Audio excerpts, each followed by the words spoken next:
नमस्कार। Urban growth India में आपका स्वागत है।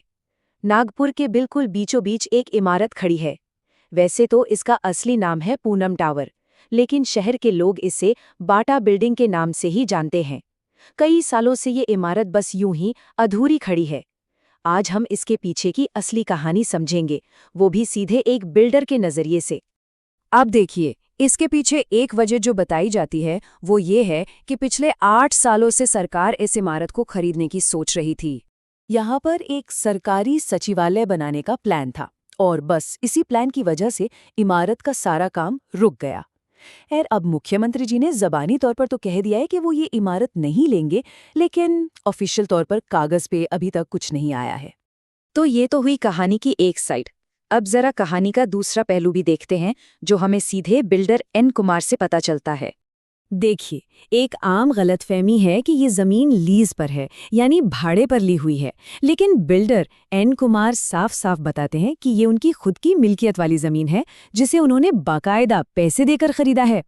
जब ये कंस्ट्रक्शन शुरू हुआ था ना, तो इसके पीछे एक बहुत बड़ा सपना था नागपुर का सबसे बेहतरीन ऑफिस कॉम्प्लेक्स बनाने का। नीचे एक बड़ा सा शॉपिंग एरिया हो और सबसे ऊपर एक घूमने वाला रेस्टोरेंट, मतलब एक ऐसी बिल्डिंग जो शहर की पहचान बने। तो फिर सवाल ये उठता है कि अगर जमीन अपनी है और सपना इतना बड़ा था, तो आखिर ये विवाद ये शुरू कहाँ से हुआ? बिल्डर एन कुमार के हिसाब से इसकी जो असली जड़ है वो है शहर में उनकी तेजी से हुई ग्रोथ। उनका मानना है कि उनकी तरक्की कुछ लोगों को अंदर से, कह सकते हैं, खटक रही थी और शायद इसीलिए उन्हें टारगेट किया गया। उनके ऊपर अक्सर एक आरोप लगता है कि वो जो नक्शा पास होता है उसके खिलाफ जाकर कंस्ट्रक्शन करते हैं। इस पर वो कहते हैं कि कानून के दायरे में रहकर किए गए बदलाव गैर कानूनी नहीं होते। वो इसकी पूरी प्रोसेस भी समझाते हैं कि पहले कानून के हिसाब से जो मुमकिन है वो बदलाव करो, फिर एक आर्किटेक्ट के जरिए उस बदले हुए प्लान को मंजूरी के लिए जमा करो। ये एक तय कानूनी प्रक्रिया है। शहर की मानसिकता पर बात करते हुए वो एक केकड़े की मानसिकता का उदाहरण देते हैं। उनका कहना है कि यहाँ कोई अगर आगे बढ़ रहा होता है तो दूसरे उसे ऊपर जाने देने के बजाय उसकी टांग खींचकर नीचे लाने की कोशिश करते हैं। तो ये कहानी सिर्फ एक इमारत की नहीं है, ये कहानी है नागपुर जैसे तेजी से बढ़ते शहर के सामने खड़े चैलेंजेस की।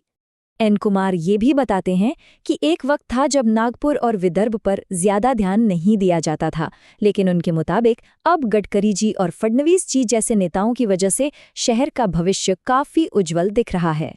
लेकिन हाँ, वो ये भी मानते हैं कि भले ही ऊपर से विकास की इच्छा हो, पर निचले लेवल पर कुछ अधिकारी और लोकल पॉलिटिक्स की वजह से आज भी तरक्की के रास्ते में रुकावटें तो आती हैं।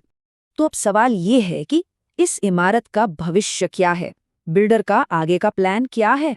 एन कुमार का कहना है कि इस इमारत का जो फाउंडेशन है वो इतना मजबूत है कि इस पर आज की बिल्डिंग से 3 गुना, जी हाँ, 3 गुना ऊंची इमारत खड़ी की जा सकती है और नए नियम भी इसके लिए काफी मददगार हैं।